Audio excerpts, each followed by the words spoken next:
Good morning बच्चों, कैसे हैं? उम्मीद करता हूँ आप सब लोग बहुत अच्छे होंगे। मैं हूँ डॉक्टर विनय वर्मा। आप देख रहे हैं सर्वोत्तम बायोलॉजी लखनऊ यूट्यूब चैनल को सब्सक्राइब करिए और वीडियो को लास्ट तक देखिएगा। वीडियो आपको पसंद ज़रूर आएगा, तो वीडियो को अपने फ्रेंड्स को शेयर करिए। जैसा कि आपको पता है कि लास्ट लेक्चर पर हम लोगों ने बॉडी फ्लूइड एंड सर्कुलेशन में ब्लड ग्रुप में एबीओ ग्रुपिंग कंप्लीट कर दिया था। तो आज हम लोग आरएच सिस्टम से स्टार्ट करते हैं।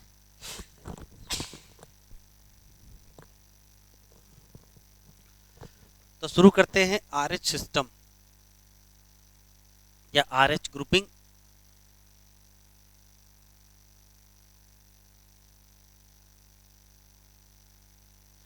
पहला सवाल जो आरएच ग्रुपिंग का है वो रटने वाला है कि RH grouping of human blood किसने किया है। तो याद रखेंगे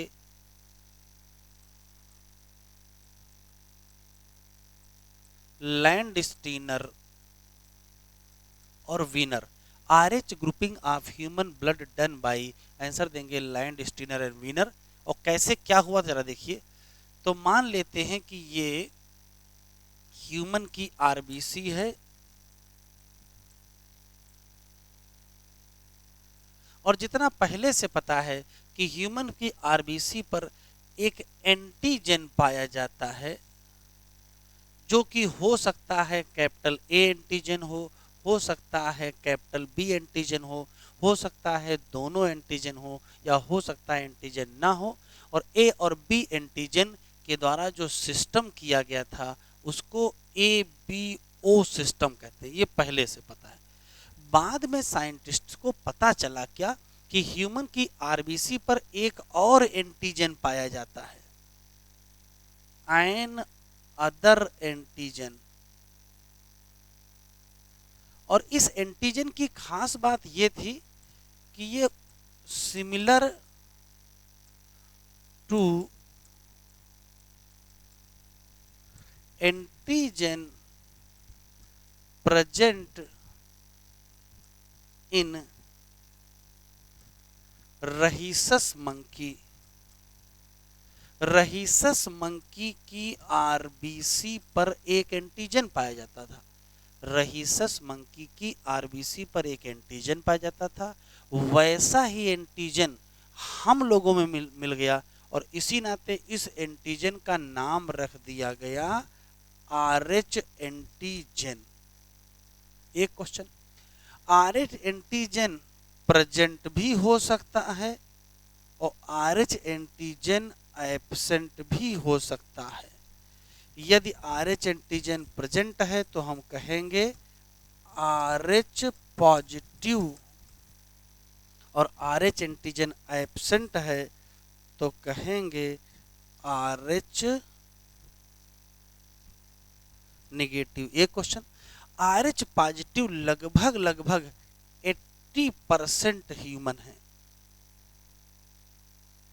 80% ह्यूमन के ब्लड के आरबीसी पर आरएच एंटीजन पाया जाता है, तो 80% आरएच पॉजिटिव होता है। जबकि 20% ह्यूमन पर 20% ह्यूमन पर आरएच एंटीजन नहीं पाया जाता है। इसका मतलब ये आरएच निगेटिव। तो 80% क्या होते हैं? आरएच पॉजिटिव होते हैं और 20% क्या होते हैं? आरएच निगेटिव होते हैं। एक क्वेश्चन तो ये हो गया। अगला देखते हैं, ABO system and RH system को एक साथ ले लिया जाए तो कितने प्रकार के बनेंगे? जैसे एक ब्लड ग्रुप ए होगा, वो हो सकता वो पॉजिटिव हो सकता वो निगेटिव हो। दूसरा ब्लड ग्रुप बी हो सकता वो पॉजिटिव हो सकता वो निगेटिव हो। तीसरा ए बी हो सकता वो पॉजिटिव हो सकता वो निगेटिव हो। और चौथा ओ हो सकता पॉजिटिव हो या ओ हो सकता निगेटिव हो। तो देखिए कितने टाइप के ब्लड ग्रुप हमको मिल गए। तो कहोगे एबीओ और आरएच मिला करके हमको कितने मिले? तो कहोगे 8 type of blood group. 8 type blood group. एक और क्वेश्चन याद रखिएगा इसमें से जो ये O निगेटिव है, इसमें कोई भी एंटीजन नहीं है, ना तो A एंटीजन है, ना तो B एंटीजन है, ना तो RH एंटीजन है, इसमें कोई भी एंटीजन नहीं है। नो एंटीजन प्रेजेंट, ना तो इसमें A एंटीजन है, ना तो इसमें B एंटीजन है, और ना तो इसमें RH एंटीजन है। इसमें किसी प्रकार का एंटीजन नहीं है, इसी नाते O निगेटिव को कहा जाता है यूनिवर्सल डोनर। क्या कहा जाता है?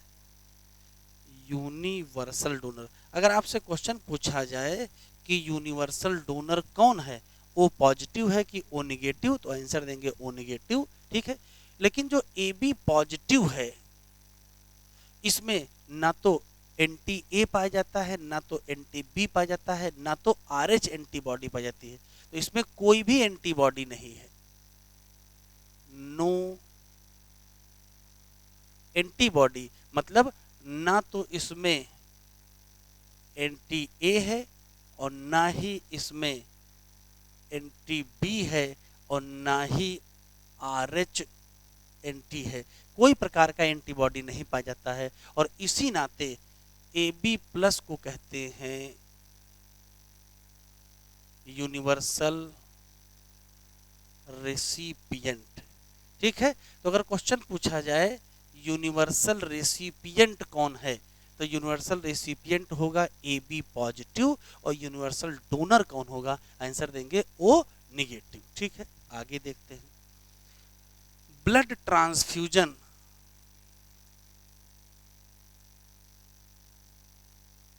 जब भी ब्लड ट्रांसफ्यूजन करेंगे तो एबीओ ग्रुप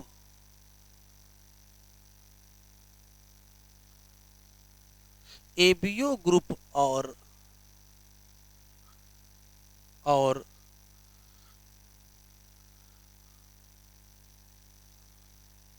आरएच ग्रुपिंग दोनों को कंसिडर करेंगे। ये मैच कराएंगे, एबीओ को भी मैच कराएंगे और आरएच को भी मैच कराएंगे। कैसे, जरा देखिए। होता क्या है कि चाहे ब्लड ग्रुप आरएच पॉजिटिव हो और चाहे ब्लड ग्रुप आरएच निगेटिव हो, इन दोनों के प्लाज्मा में no antibody against RH antigen. मतलब अगर किसी का आरएच पॉजिटिव ब्लड है, उसमें भी आरएच एंटीजन के अगेंस्ट एंटीबॉडी नहीं होंगी, और अगर किसी का आरएच निगेटिव है तो उसमें भी कोई आरएच एंटीबॉडी नहीं होगी, ठीक है। फिर भी जब कभी ट्रांसफ्यूजन करना होगा तो आरएच ग्रुप और एबीओ ग्रुप दोनों को क्या करेंगे, मैच कराएंगे। कैसे, जरा देखते हैं। मान लेते हैं कि डोनर आरएच पॉजिटिव है और रिसिपिएंट भी आरएच पॉजिटिव है, तो अगर RH positive blood RH positive में चढ़ाएंगे तो इसमें कोई दिक्कत नहीं होगी और ये कंपैटिबल होगा, ठीक है। और देखिए, मान लेते हैं कि आरएच निगेटिव वाला ब्लड आरएच निगेटिव को दिया जाता है, तो ये भी कंपैटिबल होगा। एक और है, अगर आरएच निगेटिव वाला ब्लड आरएच पॉजिटिव को देता है तो ये भी क्या होता है, कंपैटिबल। लेकिन अगर आरएच पॉजिटिव वाला ब्लड आरएच निगेटिव में देते हैं तो ये नॉन कंपैटिबल होता, ठीक है। तो ये समझ लेंगे, पॉजिटिव का ब्लड पॉजिटिव में दे तो भी कंपैटिबल, नेगेटिव का नेगेटिव में दे तो भी कंपैटिबल, नेगेटिव का पॉजिटिव में दो तो भी कंपैटिबल, लेकिन पॉजिटिव का नेगेटिव में आएंगे तो नॉन कंपैटिबल हो जाएगा। क्यों? जैसे ही यहाँ आएगा तो ये रेसिपिएंट है। रेसिपिएंट क्या करेगा, एंटीबॉडी बनाएगा, और किसके अगेंस्ट बनाएगा, RH एंटीजन। जैसे ही पॉजिटिव वाला ब्लड निगेटिव में ट्रांसफ्यूज करेंगे, लेने वाला निगेटिव की जो बॉडी है वो एंटीबॉडी बनाएगी किसके अगेंस्ट, RH एंटीजन के अगेंस्ट। और उसके बाद फिर क्या होगी, उसके बाद होगा क्लम्पिंग ऑफ RBC। तो क्लम्पिंग हो जाएगी, और इसी नाते इसको हम क्या कहेंगे, नॉन कंपैटिबल या इनकम्पैटिबल। ठीक है, तो ये दिमाग में आप रख लीजिएगा। पॉजिटिव का पॉजिटिव कोई दिक्कत नहीं, निगेटिव का निगेटिव में कोई दिक्कत नहीं, निगेटिव का पॉजिटिव में तो भी कोई दिक्कत नहीं, लेकिन पॉजिटिव का निगेटिव में देंगे तो फिर क्या हो जाएगा, नॉन कंपैटिबल। इसी तरीके से एक RH इनकम्पैटिबिलिटी का एक केस है जिसको इरिथ्रोब्लास्टोसिस फिटाइलिस कहते हैं। देखते हैं क्या होता है।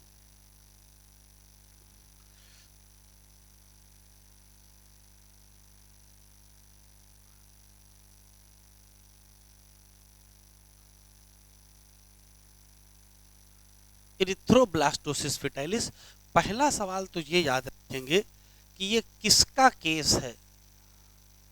तो ये केस है RH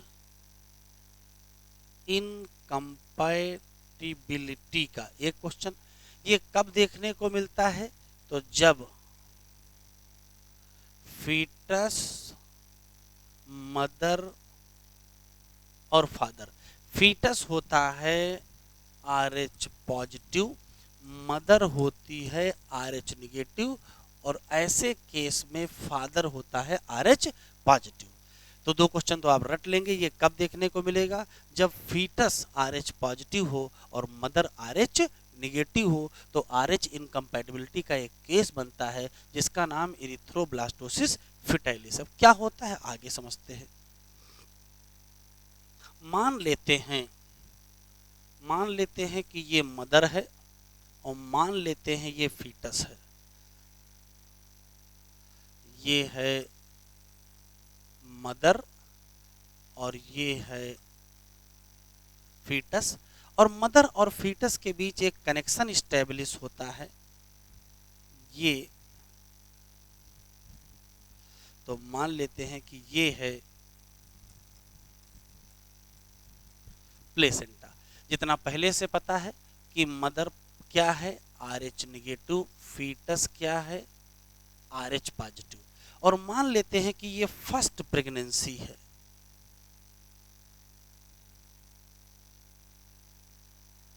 क्या है, फर्स्ट प्रेगनेंसी।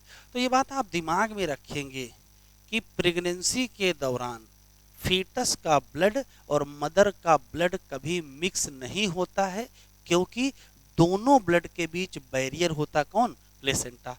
तो पहला क्वेश्चन तो यही याद रखेंगे। फीटल एंड मैटरनल ब्लड अलग रहते हैं बाई प्लेसेंटा। एक क्वेश्चन, लेकिन जब ये फर्स्ट प्रेगनेंसी कंप्लीट होती है, जब चाइल्ड बर्थ होता है, तो तब देखो होता क्या है। जब चाइल्ड बर्थ होती है तो फीटस का RH पॉजिटिव ब्लड मदर के RH निगेटिव ब्लड में पहुंच जाता है। मदर ब्लड, मदर का कैसा है, RH पॉजिटिव, ये एक्सपोज्ड हो जाती है फीटल, और फीटल ब्लड कैसा है,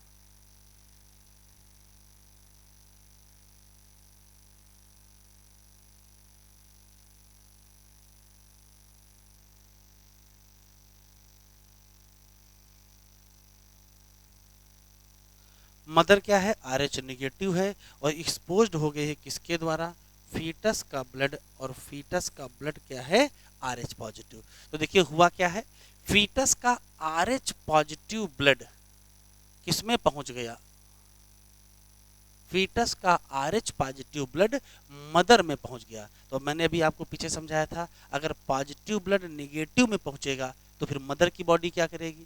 तो ये है मदर, ये प्रोड्यूस करेगी क्या? Antibody against RH antigen of foetus. लेकिन ये एंटीबॉडी जो मदर के ब्लड में बनी है वो फीटस का नुकसान नहीं कर पाएंगी। क्यों? क्योंकि अभी चाइल्ड बर्थ हो रही है। तो जब तक एंटीबॉडी बनेंगी, जब तक काम शुरू होगा, तब तक फीटस मदर के बॉडी के आउटसाइड हो जाएगा। अब जब फीटस आउटसाइड हो जाएगा तो क्या मदर की एंटीबॉडी उसका कुछ कर पाएंगे? कुछ नहीं कर पाएंगे। तो फर्स्ट प्रेगनेंसी में जो चाइल्ड बर्थ है वो नॉर्मल होगी या नॉट इफेक्टेड। चाइल्ड बच्चे को कोई दिक्कत नहीं होगा, लेकिन मदर के ब्लड में क्या प्रोड्यूस हो गई हैं? मदर के ब्लड में क्या प्रोड्यूस हो गई हैं?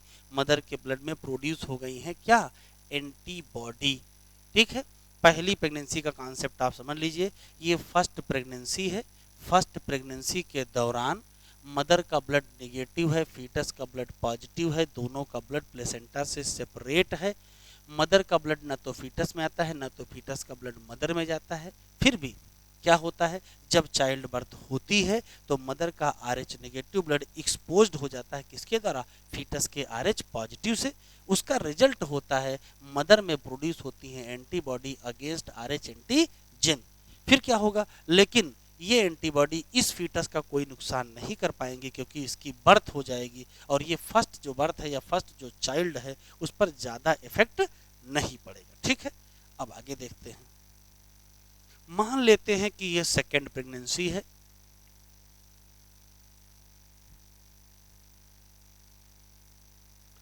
मान लेते हैं कि ये सेकेंड प्रेगनेंसी है।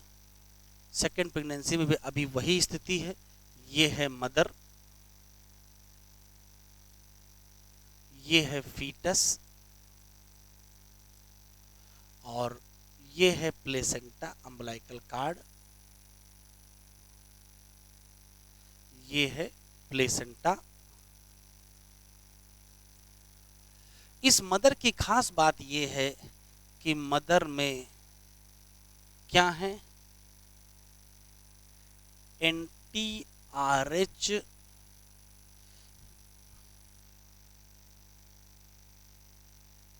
मदर में क्या है? एंटीबॉडी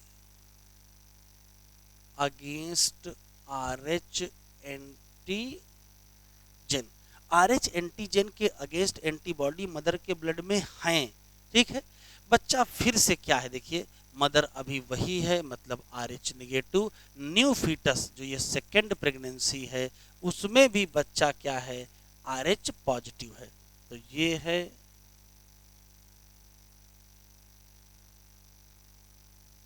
सेकेंड प्रेगनेंसी, और सेकेंड प्रेगनेंसी में फीटस क्या है? RH पॉजिटिव है। देखिए अभी समस्या क्या होने वाली है कि मदर के ब्लड में जो एंटीबॉडी पाई जाती हैं, मदर के ब्लड में जो एंटीबॉडी पाई जाती हैं, ये एंटीबॉडी प्लेसेंटा पार करके कहाँ पहुँच जाएंगे? फीटस में पहुँच जाएंगे। तो सेकेंड प्रेगनेंसी में क्या होगा? मैटरनल एंटीबॉडी कहाँ पहुँच जाएंगे? Reach in foetus through placenta. एक क्वेश्चन, अब जब ये प्लेसेंटा से फीटस में पहुंच जाएंगे तो क्या हो जाएंगे? ये मैटरनल एंटीबॉडी रिएक्ट करेंगे इससे? फीटल RH एंटीजन से। फीटस का ब्लड ग्रुप RH पॉजिटिव है, इसका मतलब उसमें RH एंटीजन है, और बाहर से क्या आ गई? RH एंटीबॉडी आ गई, तो ये रिएक्शन हो जाएगा। इसका रिजल्ट क्या होगा? क्लम्पिंग होगी। इसकी फीटल आरबीसी, फीटस की आरबीसी की क्लंपिंग होगी, उसका रिजल्ट होगा आरबीसी ब्रेक कर जाएंगे और आरबीसी के टूट जाने को ही, जब आरबीसी टूटेंगी तो उसी का नाम क्या रखोगे, तो कहोगे इरिथ्रोब्लास्टोसिस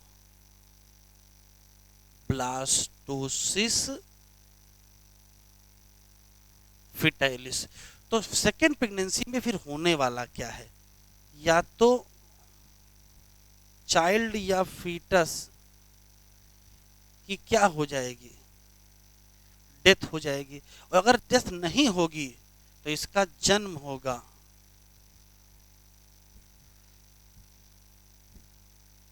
या तो सीवियर एनीमिया होगी और क्या होगा, जॉन्डिस। तो दो बातें होने वाली हैं, ये जो फीटस की आरबीसी का ब्रेकडाउन हुआ है उससे फीटस की या तो डेथ हो जाएगी, ये जानलेवा है, फैटल है, नहीं तो फिर क्या होगा, अगर चाइल्ड का जब जन्म होगा तो इसमें सीवियर क्या होगी, एनीमिया, और क्या होगी, जाइंटिस। ठीक है, ये सेकेंड प्रेगनेंसी या सब्सीक्वेंट प्रेगनेंसी, अगली किसी भी प्रेगनेंसी में ये घटना होगी। क्या क्या हुआ जरा फिर से देख लेते हैं। सेकेंड प्रेगनेंसी है, मदर अभी वही है, क्या, आर एच नेगेटिव, संयोग से जो फीटस है वो भी क्या है, आर एच पॉजिटिव है। मदर के ब्लड में पहले से ही क्या बनी रखी है, एंटीबॉडी, किसके अगेंस्ट, आर एच एंटीजन के अगेंस्ट। जैसे ही ये एंटीबॉडी क्या करेंगी, प्लेसेंटा पार करके फीटस में पहुंचेंगी, वैसे ये रिएक्ट कर जाएंगी फीटल के एंटीजन से, clumping of fetal RBC, RBC टूटेंगी और हम कहेंगे क्या हो गया, इरिथ्रोब्लास्टोसिस फिटाइलिस हो गया। ठीक है, सेकेंड प्रेगनेंसी में जो फीटस या चाइल्ड है या तो उसकी डेथ हो जाएगी, ठीक है, लेकिन अगर डेथ नहीं हुई तो उसका बर्थ होगा, और जब बर्थ होगा तो उसमें सीवियर एनीमिया होगी और जाइंडिस होगी। फीटस की आरबीसी टूटी है मदर के एंटीबॉडी के नाते, इस पूरी कहानी को कहते हैं इरिथ्रोब्लास्टोसिस फिटाइलिस। अब रिजल्ट क्या है, इसका ट्रीटमेंट क्या है, तो अगर ट्रीटमेंट की अगर हम बात करें, treatment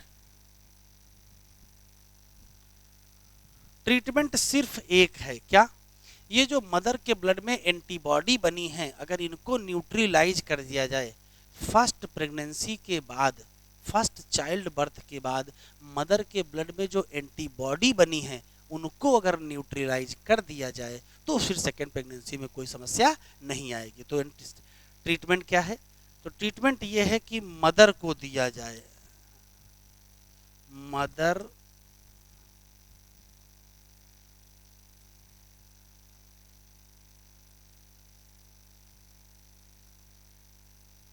administrated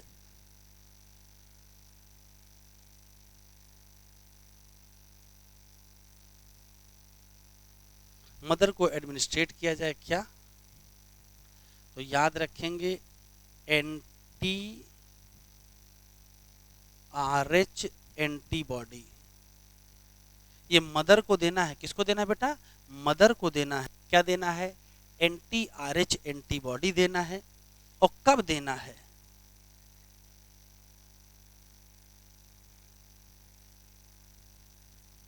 immediately after first child birth. क्यों देना है, टू न्यूट्रलाइज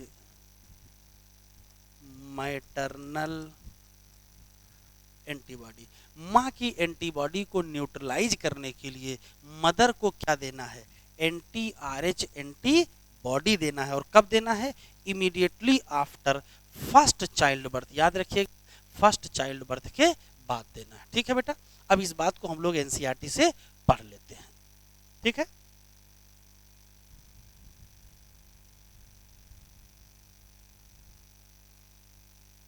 तो इस बात को हम लोग अब एनसीईआरटी से देख लेते हैं।